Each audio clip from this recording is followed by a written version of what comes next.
Quando falamos de Cuba, existem duas realidades completamente diferentes, a do turista e a do cubano. A dos hotéis de luxo e a dos solares, que são prédios semi-abandonados onde vivem dezenas de famílias. A dos carros antigos, lindos e fotogênicos, mas que pelos diversos embargos, por dentro, possuem motor e engrenagem de várias montadoras para conseguir funcionar. Eu acredito que Cuba é e sempre vai ser um lugar cercado de polêmicas e que divide opiniões, onde esquerda e direita têm opiniões fortes e que têm propriedade como poucos para fazerem as suas críticas. Nesse cenário tão lindo como caótico, eu tomo meu mojito com um grande rum cubano e concluo que olhos inexperientes não conseguiriam captar a sua beleza em meio a tanta pobreza. É uma realidade crua, como poucas vezes eu já vi, que esfrega sem perdão na sua cara o quão privilegiado você é por simplesmente não ter que fazer fila ou caminhar horas para conseguir encontrar o almoço de cada dia. E ainda assim, apesar dos pesares, nesse cenário muito hostil, não faltam pessoas sorrindo. Com medo, mas sorrindo. E olha, meus olhos viram sim muitas belezas. Arquitetônicas, como esse Capitólio super imponente, naturais, como essa fazenda que tem solo perfeito para plantar tabaco, ou como essa beleza dessa praia paradisíaca. Mas a verdade é a verdade. Eu não conseguiria dormir de noite se eu te mostrasse somente a Cuba turística. E como eu falei no início do vídeo... E sim, Cuba tem essas duas caras. E depois de navegar por ambas, tanto as praias lindas, os carrões antigos, eu quero te falar da Cuba que realmente me marcou. Porque a Cuba que realmente me marcou, a realidade é completamente diferente disso aqui. Vem comigo que no caminho eu te explico. No, de aquí se quiere ir hasta el perro que tú veas caminando por la calle se quiere ir de aquí. Es una lástima porque esto es una isla, que esto es una belleza.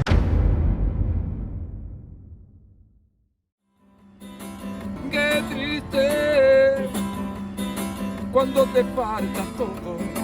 Oh, oh. Y despertar pensando en ella allá en tu cama.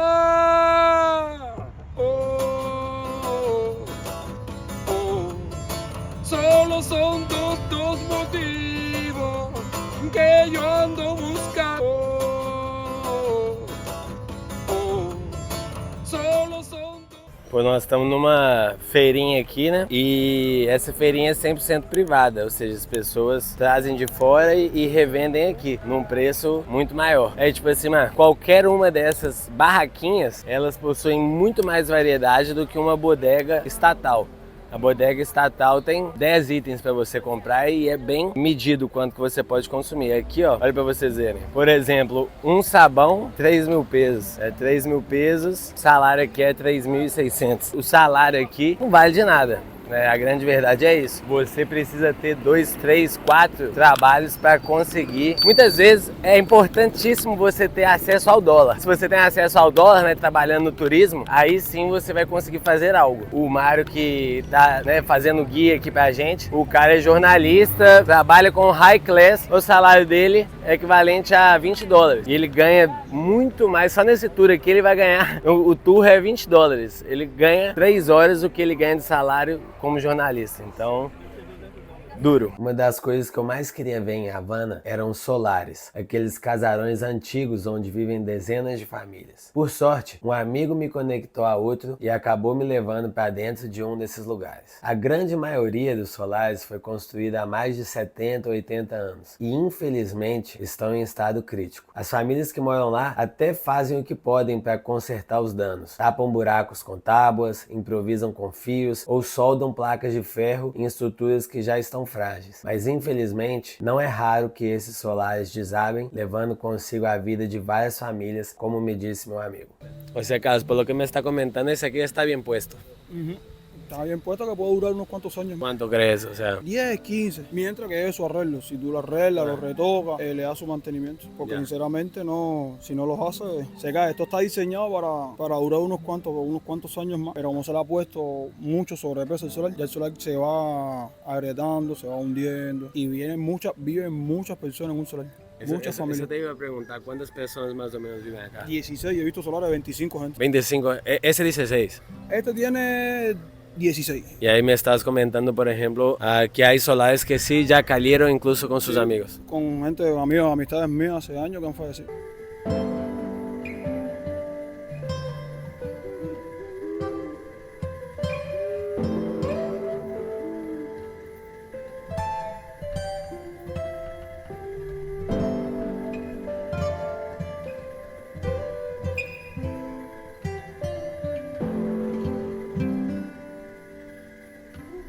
uma coisa que o Carlos estava me falando aqui é que o mato, né, as árvores, as plantas, elas realmente tomam o lugar delas. Elas vão crescendo por dentro das paredes. E aí quando chove muito aqui, é muito perigoso para eles, porque a chuva, né, vai regar as plantas, digamos assim, e aí as plantas vão ficando mais fortes, né, as raízes vão ficando cada vez mais fortes, mais profundas, vão caminhando e vão fazendo com que as paredes vão cedendo para as plantas. Então é um cenário complicadíssimo. Piso desnivelado é o teto das famílias que vivem abaixo, né? E ele tava me falando que se você quiser consertar, custa uma fortuna, né? Tipo assim, você não consegue consertar. Consegue consertar, às vezes, amarrando um fio, mas assim, você usar realmente as coisas que precisam para fazer esses consertos, essas pequenas modificações, o dinheiro não te alcança.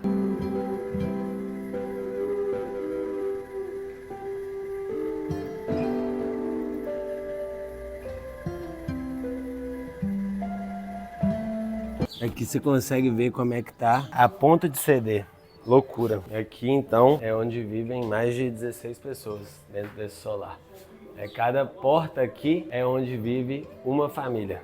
São aproximadamente 4 famílias que vivem aqui. É difícil de imaginar. O Carlos estava me falando que aqui, né, essa parte de cima são as vigas, né? E aí do lado dessas vigas estão todos os encanamentos de banheiro, etc. E que uma coisa que acontece que é muito comum, quando os solares caem, as pessoas vão para os entulhos e pegam essas vigas para depois consertá-las, porque vale muito dinheiro. E eles vão roubar as vigas literalmente, né? Porque depois viram um entulho. E aí também o que eles fazem é usar várias peças, né? Consertar essas vigas, consertar as madeiras para depois construírem novos solares, às vezes novos andares insolares que já existem, né? Eles quebram o concreto e constroem de madeira, porque aí em tese você está tirando peso. Então assim, é tentando reaproveitar tudo o tempo todo. Uma loucura isso daqui.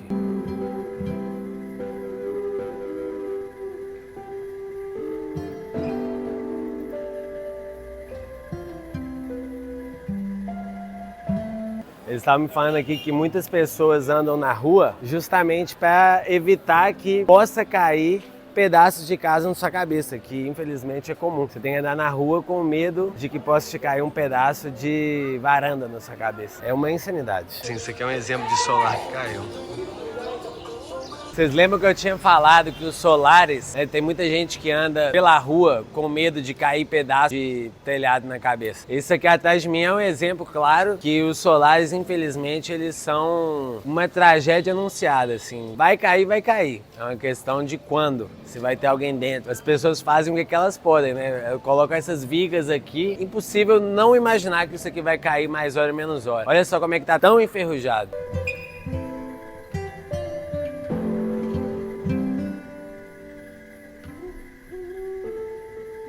Acabei de encontrar alguns amigos aqui do dia anterior e estávamos trocando ideia. É bem revoltante assim, as coisas que você escuta, né? Eles estavam falando, tipo, mano, isso aqui não é comunismo, não é socialismo, não é capitalismo, isso aqui é uma ditadura.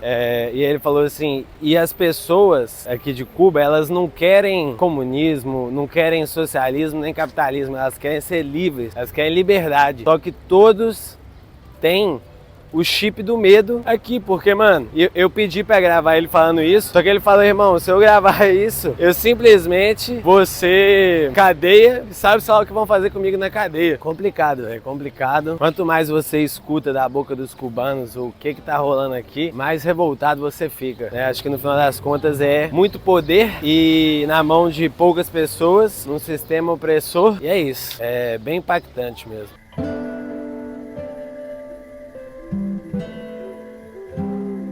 Meus queridos, essa daqui é a verdadeira Cuba, infelizmente. Cuba é o tipo de lugar que não adianta você ver vídeo, não adianta você ler sobre, você tem que vir para entender o que é Cuba. E Cuba não são aqueles carros antigos maravilhosos, os prédios super luxuosos. Cuba de verdade é isso daqui. Cuba de verdade não é aqueles carros maravilhosos, lindos, com prédios luxuosos. A Cuba de verdade, infelizmente, é cercada de muito lixo, pessoas oprimidas pelo Estado e pessoas que têm medo de falar na frente das câmeras muitas vezes por repressão. E é uma Cuba que você tem que dar a vida para ter o mínimo mesmo. Cenas como essa daqui são muito comuns mesmo. É até difícil, assim, sabe, de encontrar as palavras certas, porque parece um pouco um purgatório na Terra, é a minha visão. Parece que as pessoas, elas têm que engolir a realidade que lhes foi imposta. Então, isso é um pouco da Cuba que eu tô vendo.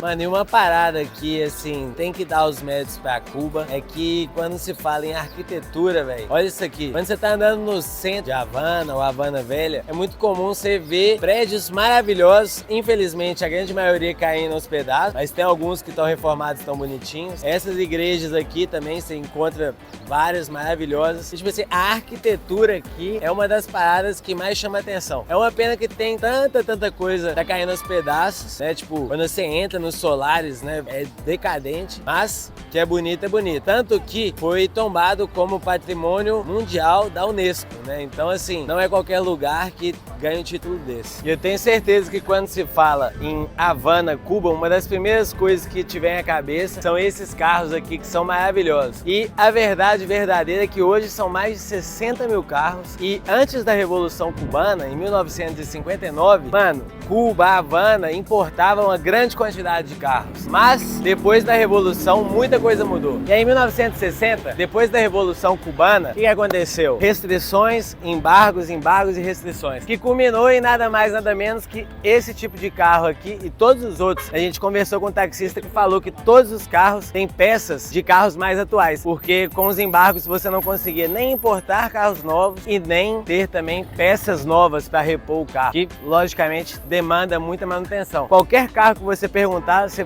pode saber que vai ter peças de carros mais atuais. Se liga só no que esse taxista falou para mim. Este auto es un Chrysler del año 1954. El motor ya, la parte mecánica está renovada. Este, por ejemplo, tiene la parte mecánica de un minivan Kia Carnival, que a pesar de que sea un auto antiguo, pero el sistema de mecánica, de freno, de dirección, todo es un sistema de un auto moderno que funciona perfecto, como en buenas condiciones, todo. Anda por la calle, vaya, en una estructura antigua, pero en un auto bastante moderno, ¿entiendes?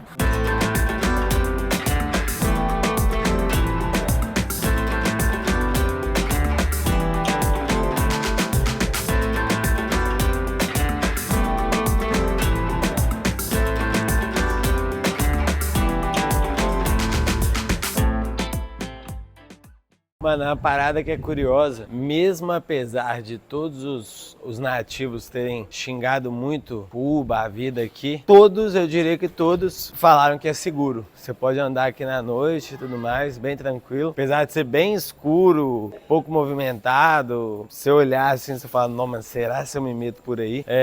Né, tudo ser bem decadente assim, tudo mais, meio esquisitinho, mas todo mundo falou que é de boa de andar, que é bem seguro. Acho que é o fato de o turismo ser tão crucial para a economia deles, né? Se não tiver turismo, não tem dinheiro rodando. Se não tiver dinheiro rodando, o pouco que tem, né? Então, é bem complicado isso. E aí eu acho que eles não deixam, né? Meio que o conceito igual de não roubar na favela, não roubar aqui também. Se roubar na favela, sabe o que acontece. Se roubar aqui, eu acho que é meio que a mesma pegada. Precisando de uma respirada do grande caos que é a Havana, peguei uma Kombi para ir para a região de Vinhales, ficar mais ou menos 3 horas de distância. E no caminho, algumas coisas se destacaram. Primeiro, a estrada super vazia. Segundo, as várias pontes que tiveram as construções interrompidas pela metade devido à falta de verba depois do colapso da União Soviética.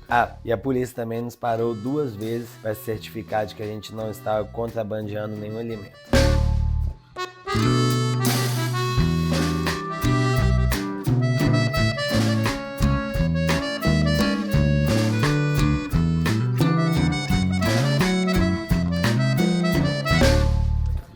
Nada mal, né? Patrimônio natural da Unesco, Vinhales. Mano, e vou falar pra vocês, é mais bonito ao vivo do que é na câmera. Eu não me surpreenderia se saísse um dinossauro daqui. Maravilhoso, mano. Acho que eu nunca vi umas montanhas nesse formato aqui.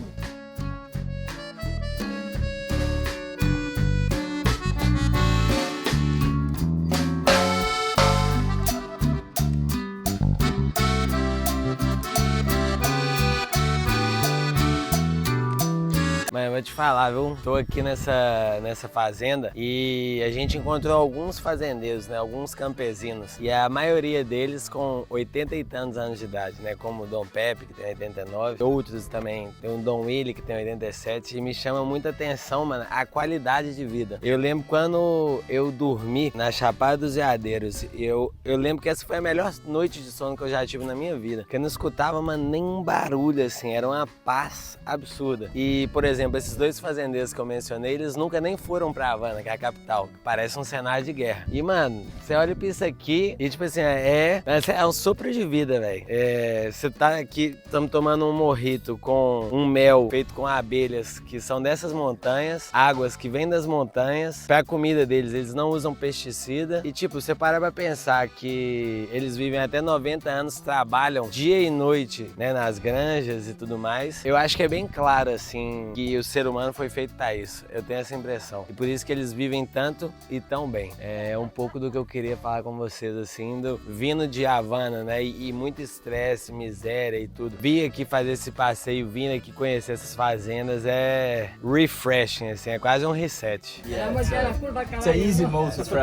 Depois de tomar alguns mojitos com muita vitamina R, que é o apelido que os fazendeiros dão pro rum, eu segui para conhecer o francês, lenda da plantação de tabaco. Ele me contou algumas curiosidades como: primeiro, 90% da plantação de tabaco tem obrigatoriamente que ser vendida ao Estado a um preço fixado. 2. Eles têm o melhor terreno para plantar tabaco no mundo, com o solo com pH neutro. E 3. O segredo da juventude é fumar 6 charutos por dia e tomar uma vitamina R no final do dia de trabalho. É assim que ele chegou inteiraço aos 69 anos e que seu avô, que faleceu com 107, teve saúde para trabalhar até os seus últimos dias.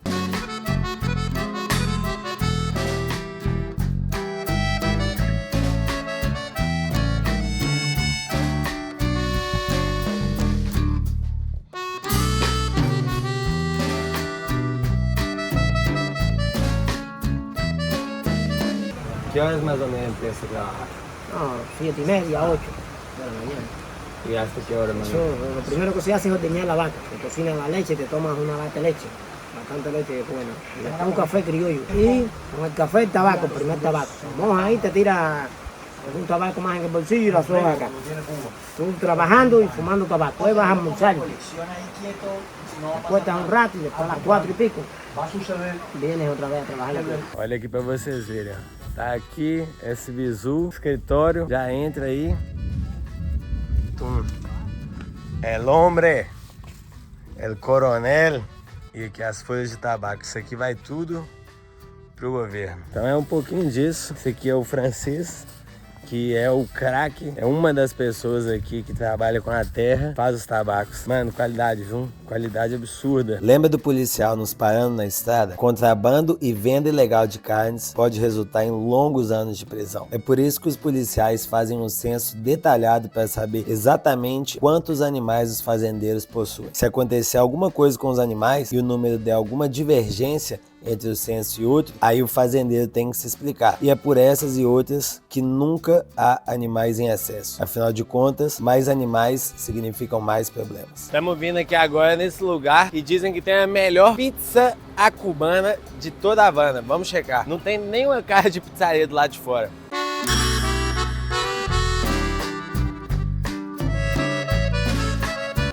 Aqui nós estamos num lugar de pizza à la cubana, ou seja, a forma como a pizza é feita. Pelo que me falaram, vem muito mais queijo, muito mais molho.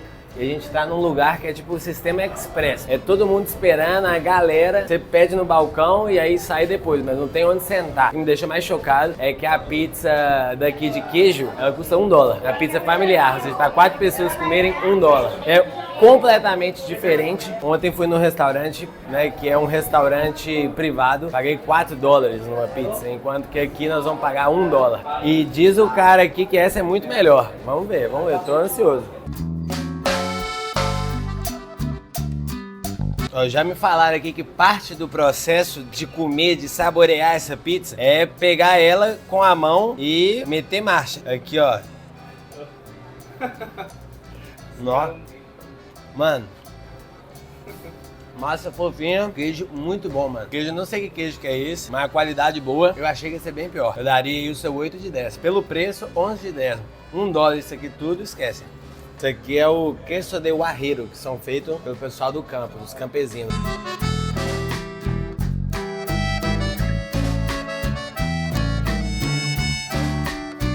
Bom, meus queridos, estou aqui com o famigerado pão com lechon, também conhecido como pão com leitão. Tá na rua ali, tem 45 minutos que eu tô observando o cara, a banana assim, só de mosca. A cara é bonita, mas assim, o ambiente aqui tá hostil, eu não vou mentir pra vocês não. Vamos ver se vai dar bom, se é gostoso.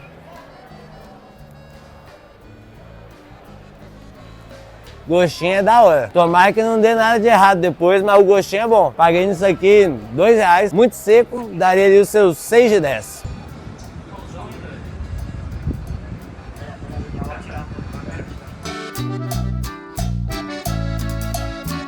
Para você que chegou até aqui no vídeo, queria contar uma breve coisa para você. Cuba Libre não é um drink, não é um coquetel cubano. Cuba Libre, na verdade, foram os soldados americanos que quando vieram para cá não conseguiam tomar o rum daqui do jeito que ele é forte, meteram a Coca-Cola dentro dele e aí na hora que eles iam brindar, pá, Cuba Libre. Então, na verdade, é mais americano do que cubano. E aí, quando eu fiquei sabendo disso, me contar essa história, eu tive que pedir o meu mojito com essa vista por motivos de foda-se. Vamos com tudo. Já provei, tá bem gostosinho no azeite. Paguei 500 pesos cubanos, que dá nada mais, nada menos ali do que $2. Então, mano, muito barato.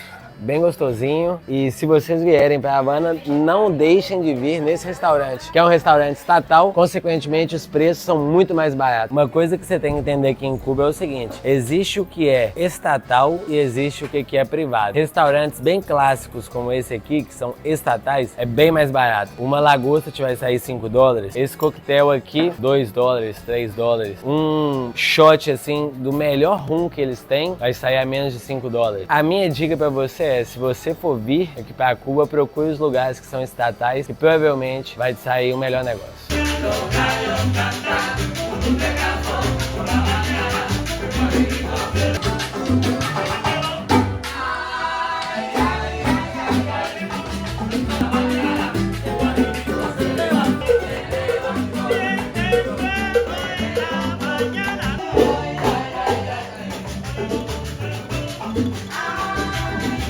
Me vou de Cuba com um grande mix de sentimentos. Por um lado, eu tava feliz, pois não vi a hora de sair desse lugar tão decadente e injusto. E por outro, eu tava triste, porque eu deixo amigos pra trás que eu sei que nunca mais vou voltar a ver e que pouco posso fazer para ajudá-los no futuro. A impressão que fiquei é que Cuba é um lugar onde, infelizmente, tudo é desenhado pro turista e que o cubano de verdade, aquele guerreiro do dia a dia, praticamente não tem direitos e tem que se sustentar com as poucas migalhas que sobram. Por último, gostaria de te deixar um recado. Se você algum dia for para Cuba, por favor, considere levar dinheiro extra, muitas roupas para doar e remédios. Eles praticamente não têm acesso a coisas básicas, como remédio para dor de cabeça ou repelente. No mais, nos vemos na próxima. Se você gostou desse vídeo, considere se inscrever. Um abraço.